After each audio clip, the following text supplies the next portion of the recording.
कोलकात्यातल्या RG. कर medical कॉलेजमध्ये महिला डॉक्टरवर अतिप्रसंग करून तिची हत्या करण्यात आली असून त्याबद्दल रागाची भावना उफळून आली। या घटनेविरोधात federation of all India resident doctor association या निवासी डॉक्टर्सच्या संघटनेने 12 ऑगस्टपासून संपूर्ण देशभरात संपाची घोषणा केली। सर्व सरकारी हॉस्पिटलमधल्या निवासी डॉक्टर्सच्या संघटनांनी या संपात सहभागी होण्याचं आवाहन त्यांनी केलं आहे।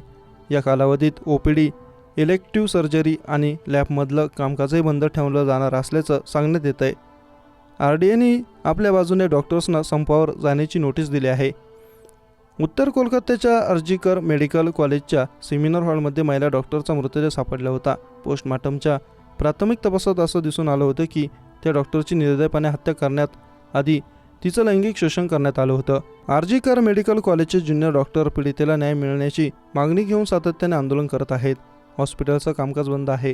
ज्युनियर डॉक्टरच्या म्हणण्यानुसार पोलिसांनी केवळ एका आरोपीला पकडलं, मात्र या घृणास्पद गुन्ह्यात अनेकांचा समावेश असू शकतो असा त्यांचा दावा आहे की आरोपी संजय रॉयच्या अटकेपाठी एखाद्या मोठी गोष्ट लपवण्याचा जाणून बुजून प्रयत्न केला जात आहे। आतापर्यंत घटनास्थळाच्या जवळपास CCTV फुटेज देखील पाहायला दिलं गेलेलं नाही। जोपर्यंत आमच्या मागण्या पूर्ण होत नाही तोपर्यंत हॉस्पिटलचं काम बंद ठेवू अशी भूमिका त्यांनी मांडली आहे। कोलकात्यात पोलिसांनी शनिवारी संजय रॉय या एका आरोपीला अटक केली। त्याला न्यायालयात हजर केलं असता त्याला 14 दिवसांची पोलीस कोठडी देण्यात आली आहे। तो आता 23 ऑगस्टपर्यंत कोठडीत असेल। त्या कालावधीत त्याची चौकशी केली जाईल। आरोपीविरुद्ध BNSचं कलम 64 आणि कलम 103 या अंतर्गत केस दाखल करण्यात आली आहे। पोलीस एका ब्लूटूथ इयरबडच्या साहाय्याने आरोपीपर्यंत पोहोचले।